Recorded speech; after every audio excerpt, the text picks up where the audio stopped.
Hi, my name's Chris Walton and I'm the lead radiographer for A&E and reporting at West Hertfordshire Teaching Hospital's NHS Trust. I kind of fell into radiography as a career. I didn't know what I wanted to do following my A-levels, and I started a chemistry degree. Quickly realised my mistake, dropped out. I was then accepted onto a sound engineering course. While I was waiting for that to begin, I took a summer job at my local radiology department, and I found what the team did there rather interesting and was lucky to be offered the chance to shadow the radiographers for a week. That's all it took, I was hooked, and I managed to get accepted onto my local radiography degree as a late applicant. I joined West Herts hospitals straight from university and found myself working in X-ray and theatre departments, as well as learning new skills on the job in CT scanning and doing fluoroscopy procedures. I also found I was helping to train the next generation of student radiographers and took the role of student coordinator, aiming to give them as great an experience as I'd had.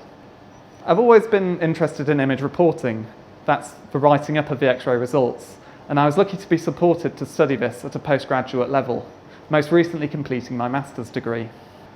The skills I've learned both at work and at university allow me to make a real difference to patients, both in the day-to-day service I provide and also at a wider service planning level.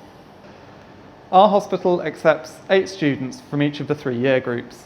Students are encouraged to get as involved as possible from day one.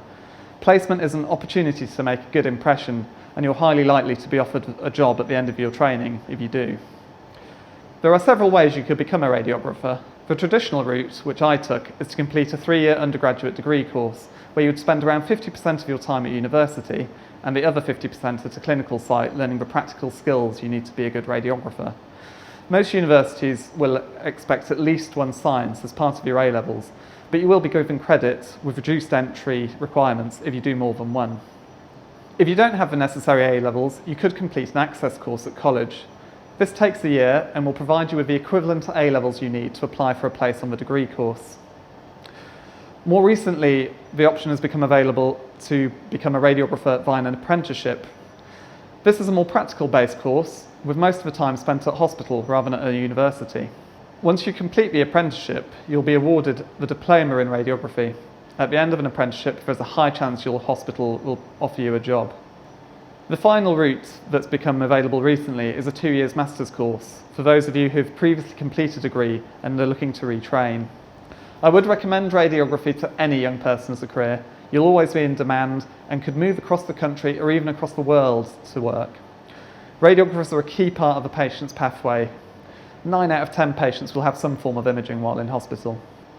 In radiography, we often only see our patients for a short time, but during that time we can have one of the biggest impacts on their treatment and ultimately getting them better. The best thing about being a radiographer is that no 2 days are ever the same. We have to adapt to every situation to achieve the best imaging for each of our patients. There's also so many areas you can learn or diversify in, such as CT, ultrasound, MRI, nuclear medicine, interventional radiography and mammography. Radiographers are now leading some of these examinations that were previously only completed by radiologists, putting drains into abscesses or taking biopsy samples. There are always some difficulties with any job. We do long, often unsociable hours, but this does allow us to have additional days off, and we have good annual leave in the NHS. I would highly recommend becoming a radiographer. It's a constantly advancing career and profession. We're at the sharp edge of advances in medicine, with new imaging equipment always in development, requiring dynamic individuals to increase their range and scope of practice as radiographers. I hope this has been useful, and I hope I have encouraged you to consider radiography in the future.